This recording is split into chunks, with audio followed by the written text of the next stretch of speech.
Maika? Nairita! Rambo, kanina ka pa nagnanaknak. Wala naman kahit who's there. Umuwi na lang kaya tayo. Tara. Hindi. Malakas yung kutob ko na kasama ngayon ni Ate Maika si Nairita. Baka mamaya hinahanap na tayo sa balur. Baka nag-aalala na sa atin si Ate Charis at Ate Kyla.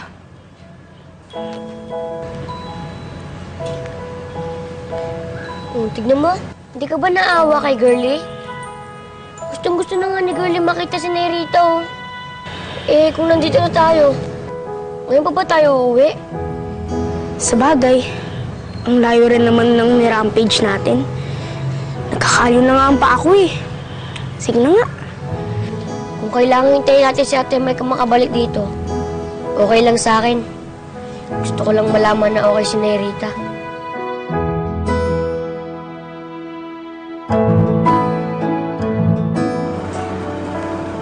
Ma'am Rita, ang bait talaga nung dati yung amo, no? Oo. You know, I'm really very thankful na nakilala ko siya. She really is a godsend.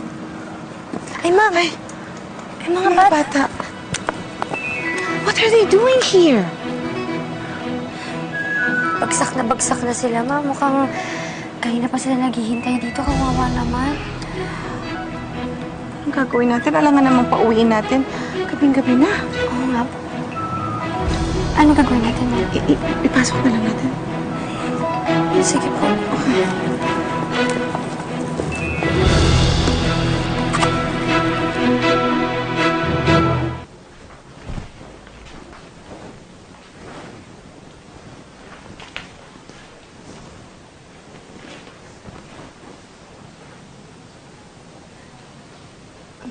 Ma'am?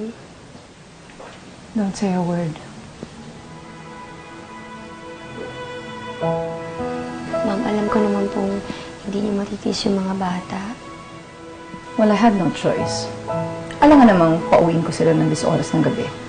Sabihin pa nila, sama-sama ko. I'm not cruel, you know. Eh kung gusto niyo pong gisingin ko sila maya. Ay, no.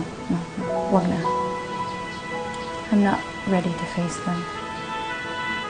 Tsaka, kailangan ko na rin bumalik kala Aya. I will just spend my night there. Ayokong abutan ng mga bata. Ikaw na lang ang bahala sa kanila. Cook them a hefty breakfast tomorrow, okay? Okay po, ma'am.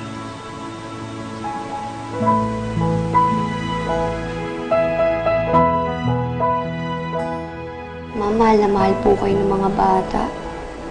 Hindi nga po nila kayo matiis eh. Kita nyo naman, hinintay po nila kayo sa labas maghapon magdamag. Well, I guess I'm wrong this time. All the while, I thought, kaya ako pinagsamantala ng mga bata dahil gusto nila makakuha ng pera ko. Pero hindi pala pera ang habol ng mga bata sa akin. Sa maikling panahon na nakasama ko po yung mga bata, nakita ko po kung gano'n nila kayo kamahal.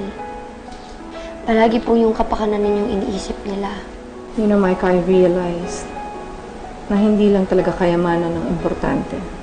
There's just some things that money cannot buy. And the kids made me realize this. Ma'am, pinapatawad niyo na po yung mga bata. Hindi pa, Micah. Masakit pa rin ang ginawa nila sa akin. I just need more time to think this through.